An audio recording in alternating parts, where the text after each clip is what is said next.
From the Earth to the Moon by Jules Verne. Chapter 11. Florida and Texas. One question remained to be decided. It was necessary to choose a favorable spot for the experiment. According to the advice of the Observatory of Cambridge, the gun must be fired perpendicularly to the plane of the horizon, that is to say, toward the zenith. Now the moon does not traverse the zenith, except in places situated between 0 and 28 degrees of the latitude. It became, then, necessary to determine exactly that spot on the globe where the immense Columbiad should be cast. On the 20th of October, at a general meeting of the Gun Club, Barbicane produced a magnificent map of the United States. "Gentlemen," said he, in opening the discussion, "I presume that we are all agreed that this experiment cannot and ought not to be tried anywhere but within the limits of the soil of the Union.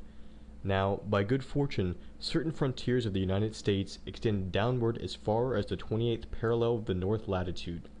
If you will cast your eye over this map, you will see that we have at our disposal the whole of the southern portion of Texas and Florida." It was finally agreed, then, that the Columbiad must be cast on the soil of either Texas or Florida. The result, however, of this decision was to create a rivalry entirely without precedent between the different towns of these two states. The 28th parallel, on reaching the American coast, traverses the peninsula of Florida, dividing it into two nearly equal portions. Then, plunging into the Gulf of Mexico, it subtends the arc formed by Alabama, Mississippi, and Louisiana. Then, skirting Texas, off which it cuts an angle, it continues its course over Mexico, crosses the Sonora, Old California, and loses itself in the Pacific Ocean. It was, therefore, only those portions of Texas and Florida which were situated below this parallel which came within the prescribed conditions of latitude. Florida, in its southern part, reckons no cities of importance. It is simply studded with forts raised against the roving Indians. One solitary town, Tampa Town, was able to put in a claim in favor of its situation. In Texas, on the contrary, the towns are much more numerous and important. Corpus Christi in the county of Nueces, and all the cities situated on the Rio Bravo, Laredo, Carmelites, San Ignacio, the Webb, Rio Grande City of the Star, Edinburgh and Hidalgo, Santa Rita, El Panda, Brownsville, and the Cameron formed an imposing league against the pretensions of Florida. So, scarcely was the decision known, when Texas and Floridan deputies arrived at Baltimore in an incredibly short space of time. From that very moment, President Barbicane and the influential members of the Gun Club were besieged day and night by formidable claims. If certain cities of Greece contended for the honor of having given birth to Homer, here were two entire states threatening to come to blows about the question of a cannon. The rival parties promenaded the streets with arms in their hands, and at every occasion of their meeting a collision was to be apprehended which might have been attended with disastrous results. Happily, the prudence and address of President Barbicane averted the danger. These personal demonstrations found a division in the newspapers of different states. The New York Herald and the Tribune supported Texas, while the Times and the American Review espoused the cause of Floridan deputies. The members of the Gun Club could not decide to which to give the preference. Texas produced its array of 26 counties. Florida replied that 12 counties were better than 26, in a country only 1/6 part of the size. Texas plumed itself upon its 330,000 natives. Florida, with a far smaller territory, boasts of being much more densely populated with 56,000.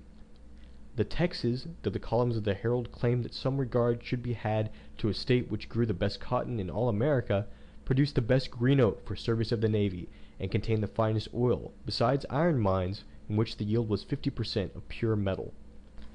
To this, the American Review replied that the soil of Florida, although not equally rich, afforded the best conditions for the molding and casting of the Columbiad, consisting as it did of sand and argillaceous earth. "That may be all very well," replied the Texans, "but you must first get to this country. Now, with the communications with Florida are difficult, while the coast of Texas offers the Bay of Galveston, which produces a circumference of 14 leagues, and is capable of containing the navies of the entire world." "A pretty notion truly," replied the papers of interest of Florida, "that of Galveston Bay below the 29th parallel.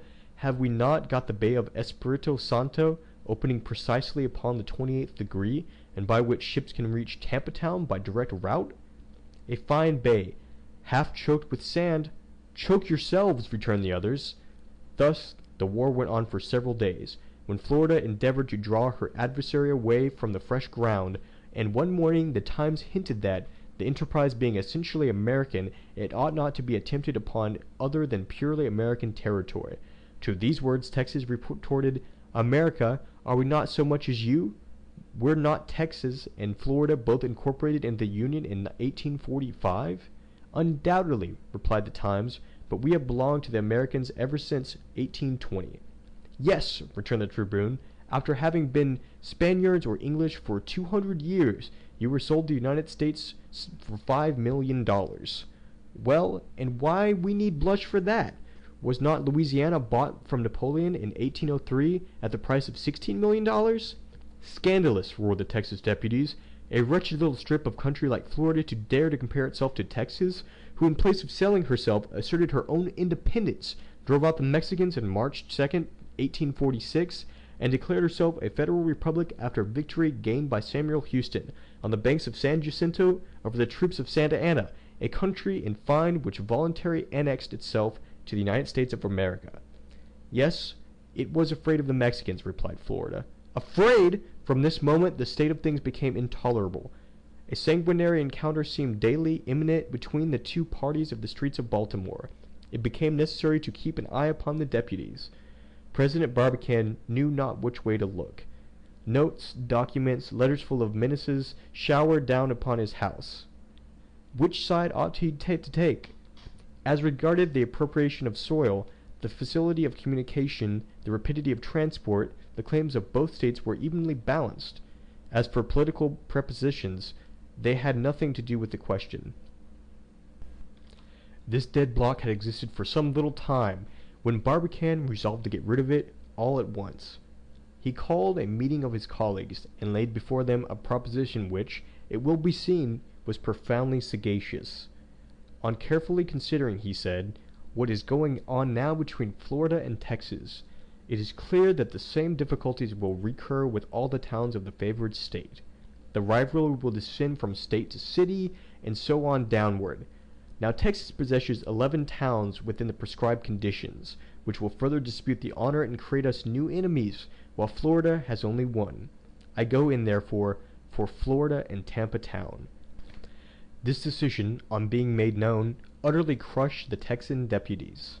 Seized with an indescribable fury, they addressed the threatening letters to different members of the Gun Club by name. The magistrates had but one course to take, and they took it. They chartered a special train, forced the Texans into whether they would or not, and then quitted the city with a speed of 30 miles an hour.